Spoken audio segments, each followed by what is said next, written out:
into cells so you can use it. The release of glucose to the blood. So once again, with the sympathetic event, we want to release glucose. But now we have an issue. You want to release the glucose, but at the same time you want to get it into cells. Under this event, the parasympathetic, you have the release of insulin to get glucose into cells. Under the sympathetic event, you have access to more glucose, but your insulin levels don't change. So now you're chronically under stress. What's happening to you? Well, let's look at the chemistry.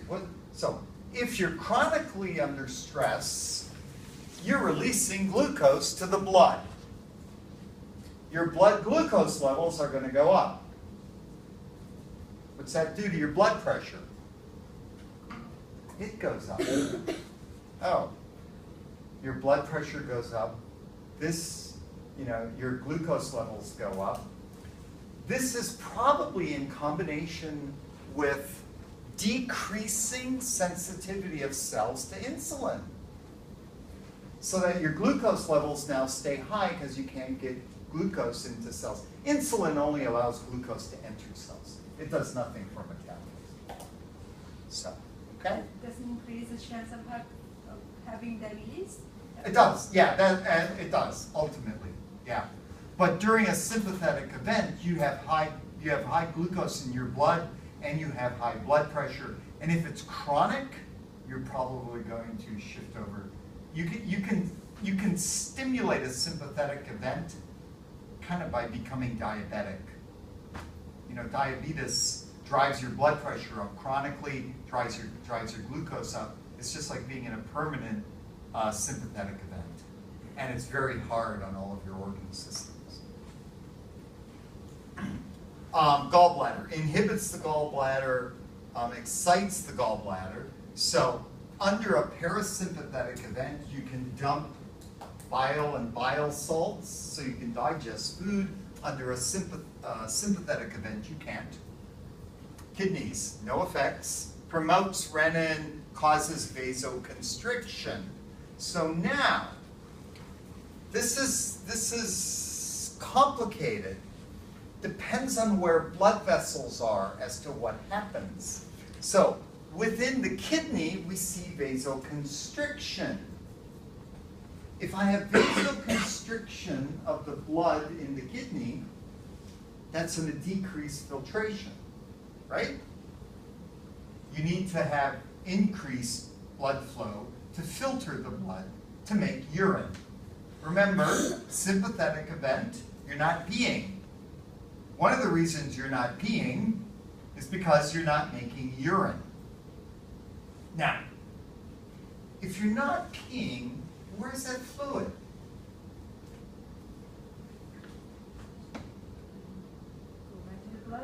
In the blood. It keeps your blood volume high. Blood volume is high. What happens to your blood pressure?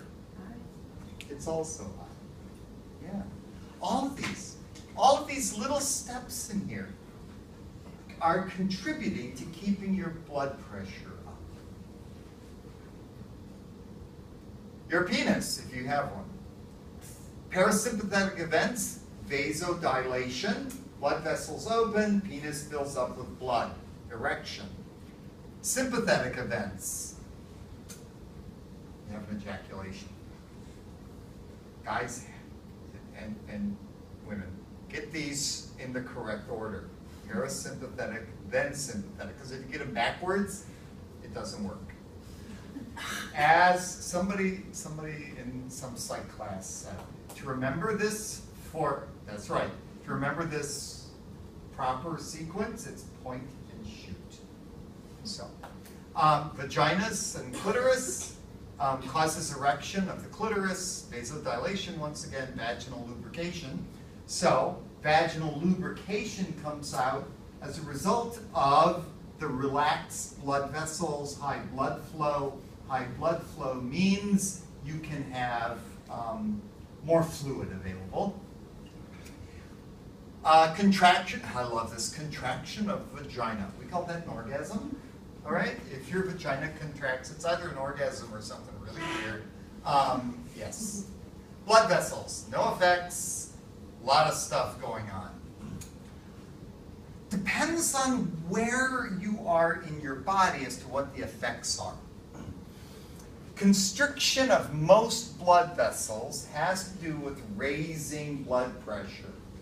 Now you notice there were some places that you saw a little bit of vasodilation versus vasoconstriction. Those events are local. Vasoconstriction in the kidney, vasodilation all over the place. So, and a lot of times these will be sequential events. So go for the overview. Blood coagulation, no event, increases coagulation. Whoa. A lot of that has to do with the effects of epinephrine. If you ever had oral surgery, a lot of times when you have oral surgery, they'll inject a little bit of epinephrine into your gums. It will dry you up. You're going to get dry mouth as a result of that, and it's going to reduce the amount of bleeding. So, yes. Because you want coagulation to increase during the sympathetic event. Cellular metabolism, no effect. Metabolic rate, good. This is not chronic stress. This is a stressful event. Chronic stress, all bets are off. Chronic stress, some of us don't eat, some of us eat more. Some of us burn calories, some of us store calories. It's a crapshoot. During a spontaneous sympathetic event, however, in other words, you're scared of something, your metabolic rate is going to go up, which is going to allow you to utilize calories more efficiently. Adipose tissue, no effects, stimulates lipolysis. So you're going to be releasing triglycerides, and you are going to be taking triglycerides, breaking them up into glycerol and fatty acids. And the glycerol and fatty acids can both be shunted into cellular metabolism. So, yeah. Cool. What else you want to know about the autonomic nervous system? Yes? The figures that you used Today. here, or Monday, Yeah. whatever. I'll put both of them up. Yeah, but so the figures that you use are from a different source, and They are. and you compare the sources, they're slightly different. As to what? Like for example, like the ganglia of the sympathetic nervous system. So I just want to make sure that if we use the images. Yeah, I'm that not we put gonna, up there, it's I fine. am not going to be in that entirely specific. Okay? I would like you to give me a correct answer. If that correct answer is due to A or B, that's fine. If you come to me, okay, and this is a problem when your professors write exams that they won't admit to you, most of them, is that when I write an exam, a lot of times I only envision the answer I want. I don't envision the other possible answers. And so, I've had students come to me literally with their textbook and says, look out, but it says this. I said, okay, I'll give it to you, that's fine. I'm not going to fight about it. I have no vested interest in the words. And on occasion, different textbooks approach things differently. When I bring something in from another source, I really want it to support what we're doing or clarify what we're doing. So I could say your fallback will always be your textbook. Okay? I will never disagree with what it says. Okay. No, I will disagree, but I will never not give you credit for it. Okay. All right?